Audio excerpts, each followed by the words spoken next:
बिस्मिल्लाहिर्रहमानिर्रहीम। अस्सलाम वालेकुम नाज़रीन, आपका मेज़बान अली हुसैन जी। इमरान खान साहब ने दो बड़े अहम कार्ड खेले हैं।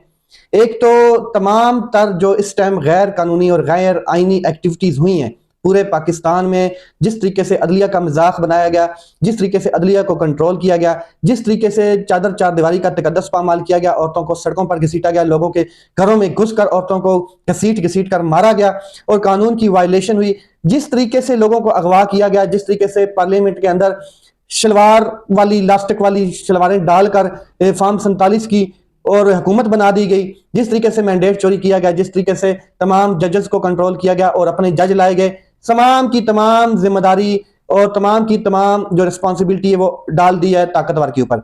ये जो कार्ड खेला है वो ये है कि एक खत लिखा गया और खत में बता दिया कि जनाब आप अपनी पॉलिसी चेंज करें। सीधी सीधी बात है, ये फौज भी मेरी है, ये मुल्क भी मेरा है, साथ में ऑन भी किया फौज को और साथ में बताया भी है आर्मी चीफ को कि ये खामियां, ये गलतियां, ये कोताहियां जो हुई हैं, ये कार्ड जो खेला है, ये गेंद उठा के इमरान खान साहब ने सीधी और सीधी आर्मी चीफ की पॉकेट में डाल दी है। अब इसका जो भी रद्द अमल आएगा वो तो बाद की बात है, मगर इमरान खान साहब ने वादा कर दिया है कि जनाब अपनी पॉलिसी के ऊपर नजरसानी करें, ये आपकी जो पॉलिसी है ये बिल्कुल दुरुस्त नहीं है। एक तासुर दिया जा रहा है इस खत को लेकर कि इमरान खान साहब डील करना चाहते थे, इसलिए एक खत लिखा है। इमरान खान साहब डील नहीं करना चाहते हैं। इमरान खान साहब डे वन से ये बात करते हुए नजर आ रहे हैं कि मैं उन लोगों से बात करूंगा जो इख्तियार रखते हैं, जो बा इख्तियार हैं, जिनके पास ताकत है, जिनके पास पावर है, जो लोग इस मुल्क के ऊपर कब्जा करके बैठे, मैं उनसे बात करूंगा। जो लोग इस हुकूमत को लेकर आए हैं, ये जो फार्म 47 की लास्टिक पहनकर और लुंगियां पहनकर हुकूमत बैठी है, इससे क्या बात करनी है। इसके पास इतना इख्तियार नहीं है कि ये किसी को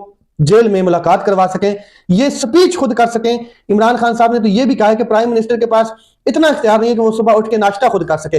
सारी चीजें उसकी प्री प्लान्ड हैं, बताई गई हैं, ये कि ये आपने करना है, ये करना है। ये पॉलिसी जो है, पॉलिसी मेकर उसको खत लिखा है। इमरान खान साहब ने कहा है कि ये जो बंद कमरों में फैसले चंद अफराद 22 करोड़ लोगों के कर रहे हैं, मेरा मुखातब उनसे होना है कि जनाब आप अपनी पॉलिसी पे नजरसानी करें, क्योंकि अवाम और फौज के अंदर एक खलीज पैदा हुई है।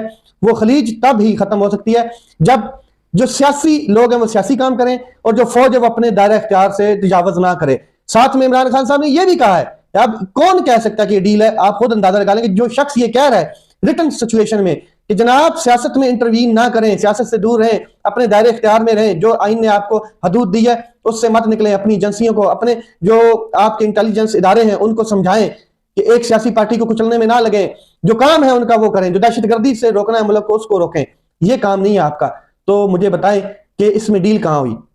अगर इमरान खान साहब ये बात करते हुए नजर आ रहे हैं कि आर्मी चीफ को खत लिखा है और अगर ये लोग समझते हैं कि ये डील है, तो नहीं जनाब, इमरान खान साहब ने उस शख्स को खत लिखा है जो ये कर सकता है, जो जिसने किया है और जो इस पॉलिसी को चेंज कर सकता है, क्योंकि हुकूमत वक्त के पास तो पॉलिसी वाली कोई बात नहीं है। हुकूमत वक्त की अपनी कोई पॉलिसी ही नहीं है, मैंडेट चोरी करके आए हुए हैं, इनके पास कोई इख्तियार नहीं है। इमरान खान साहब डे वन से ये कह रहे हैं कि मुझे उससे बात करनी है, मैं उसके साथ बैठने को तैयार हूं जो जवाब दे, जो जिम्मेदारी उठाए। और इमरान खान साहब ने तमाम तर जिम्मेदारियां, तमाम तर सिचुएशन को उठा के आर्मी चीफ की पॉकेट में डाल दिया है। अब मैं आपको आगे एक चीज क्लियर करता हूं कि एक ग्रैंड अलायंस बनाया गया है।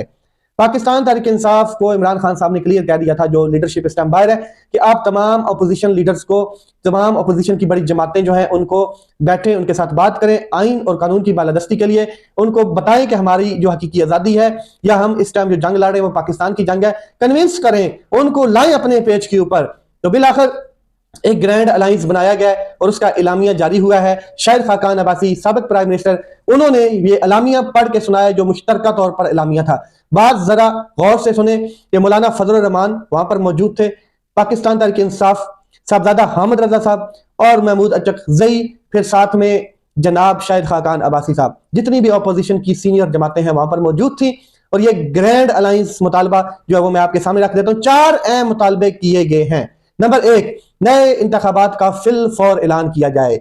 ये मैंडेट चोरी किया गया है, ये 8 फरवरी को मैंडेट जिसका था उसको नहीं दिया गया, ये पंचर बहुत ज्यादा लगे हैं, तो फिल फॉर ऐलान किया जाए नए इंतखाबात को। हम इस मैंडेट को नहीं तस्लीम करते।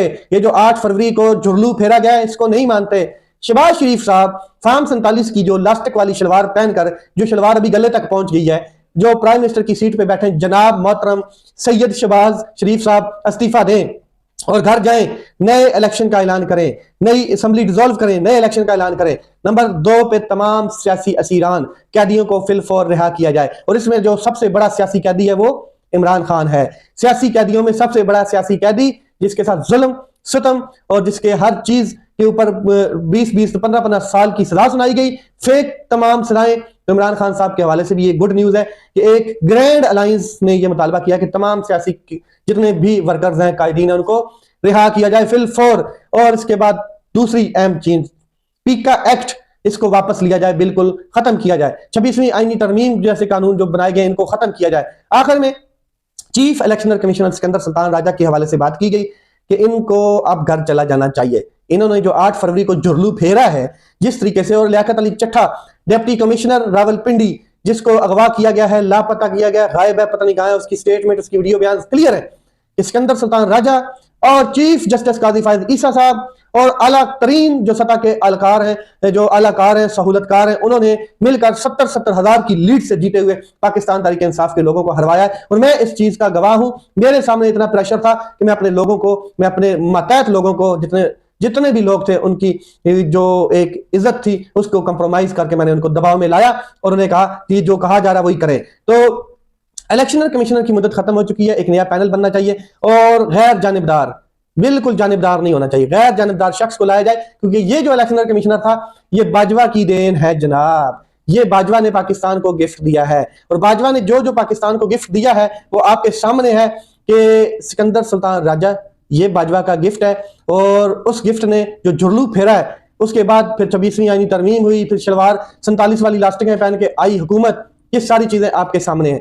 अब आगे चलते हैं, ये मुतालबा भी बड़ा अहम है और ग्रैंड अलायंस इसके ऊपर बिल्कुल मुतफिका तौर पे बात कर चुकी है। सबसे अहम चीज ये है कि हामिद रजा खान साहब ने कहा है कि अगर ग्रैंड अलायंस के मुतालबात नहीं माने जाते या हमें सीरियस नहीं लिया जाता तो फिर हम सड़कों पर निकलेंगे, हमारे पास दूसरा रास्ता भी कोई नहीं है। इमरान खान साहब भी ये कह चुके हैं कि हम सड़कों पर निकलेंगे, और ये जो जंग है ये कानून और आइन की बालादस्ती की, ये बिल आखिर सड़कों पर ही हल होनी है, इसका कोई और रास्ता नहीं है। आगे चलते हैं, मैं आपको क्लियर कर दूं कि जिस तरीके से अली अमीन गंडापुर और जुनैद अकबर जो सदर केपी के नए हैं, उनको जिस तरीके से उभारा जा रहा है, उनके खिलाफ एक फिजा कायम की जा रही है कि वो बहुत बड़ी मुखालफत है, तो ऐसी कोई बात नहीं है।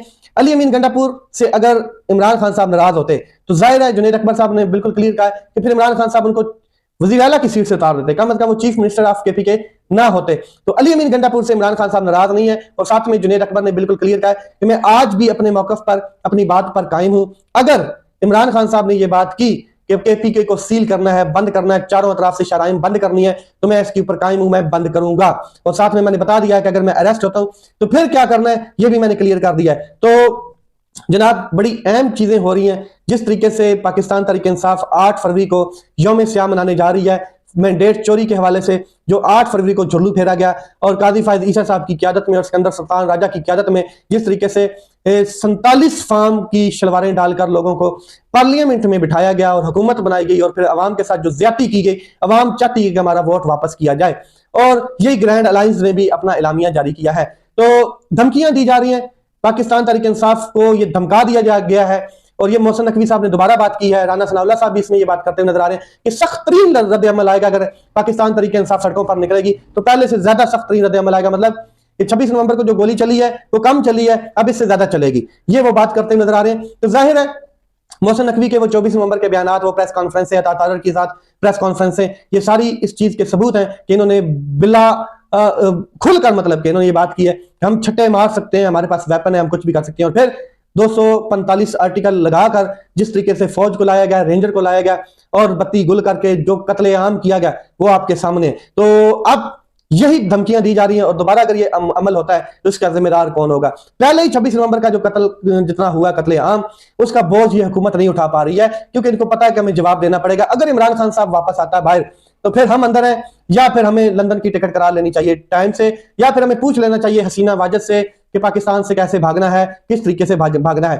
फवाद चौधरी के भाई फैसल चौधरी ने बड़ी अहम स्टेटमेंट दी है, वो मैं आपके सामने रख देता हूं कि अदलिया की जो हुक्म अदुली है वो हो रही है, इसकी जिम्मेदारी भी एस्टेब्लिशमेंट पर आयद होती है, और जिन चीजों का इमरान खान साहब ने जिक्र किया अपने खत में, वो यही चीजें थी ज्यादातर कि आइन की बालादस्ती और इंसाफ की जो डीरेल किया गया वो नहीं होना चाहिए। इमरान खान का कल का बहुत शानदार मैसेज है कि फौज मेरी है, ये मुल्क मेरा है, और अपनी पॉलिसियों पर गौर करें। और फौज और अवाम के दरमियान जो खलीज बढ़ रही है, इसको कम तब भी किया जा सकता है जब इदारे अपने अपने किरदार में रहें, अपने अपने जो किरदार है वो अदा करें, किसी के इंटरवीन ना करें, किसी की सियासत में या सियासतदानों को बंदी बनाने की कोशिश ना की जाए। ये हो नहीं सकता है, शुरू अजल से ये चीजें चल रही हैं। तो लेट्स सी मामला किस तरफ जाते हैं। अपना ख्याल रखें, अपने भाई के चैनल का ख्याल रखें। पाकिस्तान जिंदाबाद।